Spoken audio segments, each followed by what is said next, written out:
Historique de la ville de Dasazumé, le prince Adjiba en parle. Petit-fils du roi Djagoun Adjiba Aba Owololo, il apporte sa part de vérité sur l'origine du royaume Igbo Idacha, son appellation et ses ponts cachés de l'histoire. Pour lui, le royaume Igbo Idacha est fondé par les princes d'Egba du Nigeria. Les princes de Dassa sont venus d'Egba.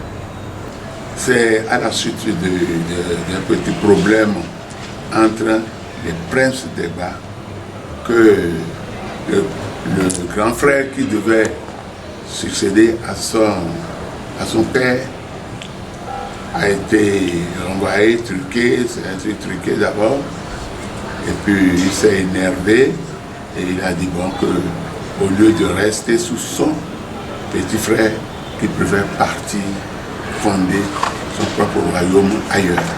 Bon, c'est comme ça qu'ils sont arrivés à Dassa. Et celui qui les a guidés, c'était Olofi, Kofi Cherela, qui les a guidés jusque-là. Le nom Igbo Idacha serait une combinaison du nom d'une princesse du roi feu Oba Olofi. Il raconte l'histoire. C'est que lorsque Oba Olofi est arrivé avec son groupe à Dassa et crée le village Ekpo, il était arrivé avec sa première fille. Et sa femme attendait déjà un enfant.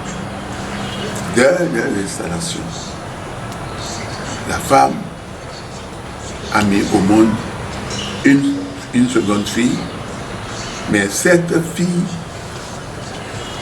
est née albinos. Alors pour le Yoruba, tout enfant né avec une déformation, par exemple un bossu qui n'a pas de pied, ainsi de suite, les petites têtes que nous appelons aujourd'hui tokos ou tout ça, le Yoruba appelle tout ça là Ocha. Omale et Ochani. Vous voyez? Donc lorsqu'elle était albinos, on l'appelait Ocha. Son père est roi. Il est né lorsque son père est déjà devenu roi avant sa naissance. Donc les rois, les enfants ou les fils du roi, les filles s'appellent Ida. Ida, tandis que les hommes ou les garçons, ça s'appelle carrément les princes. Donc c'est prince, princesse, non pas le français. Donc Ida, et la fille albinos est née Ida, a dit princesse. Est née albinos, ça veut dire carrément Ocha. Mais quand on colle les deux ensemble, on voit Ida et on voit Ocha. Maintenant en Yoruba, il y a un fait, un fait qui s'appelle ce qu'on appelle élision, qui fait que deux voyelles ne se rencontrent pas. Dans ce cas, c'est qu'il y a l'autre, un avale l'autre. Alors, à partir de ce moment, nous avons Ida, la fin c'est A, nous avons Ocha, la fin c'est O. Alors, il faut quand même les deux là que un disparaisse. Donc le A avalé le O. Ce qui veut dire qu'on ne prononce plus Ida Ocha, mais on prononce facilement Dacha. Idacha. Parce que le A, le O étant avalé. C'est comme ça que le nom est devenu Idacha. Étant donné que, donc quand ils vont voir la princesse, ils disent nous allons à Igbo Idacha.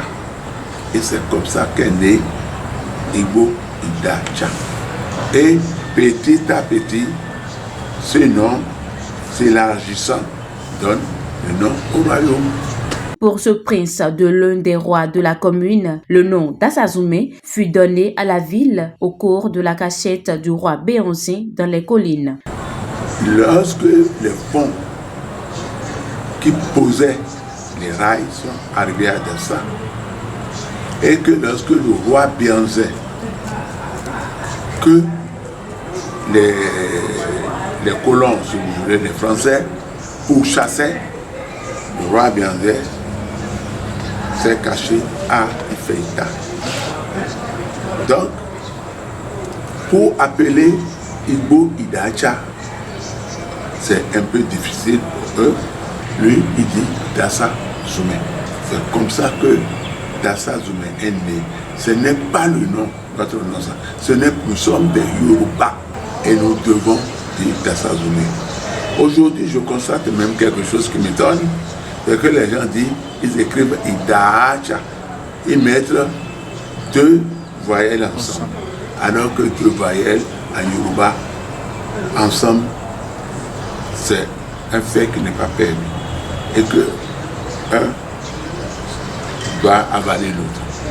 Donc ce n'est pas possible de mettre 2 A. Vous mettez 2 A, c'est que vous faites avaler un A forcément. Voilà. Alors, c'est pourquoi il faut forcément, c'est Idacha et non Idacha. Loin de s'affirmer historien, le prince Roger Adjiba appelle à l'union intellectuelle pour la restauration du nom de la commune. Il invite également à l'alphabétisation pour la pratique de l'écriture correcte de la langue Idacha.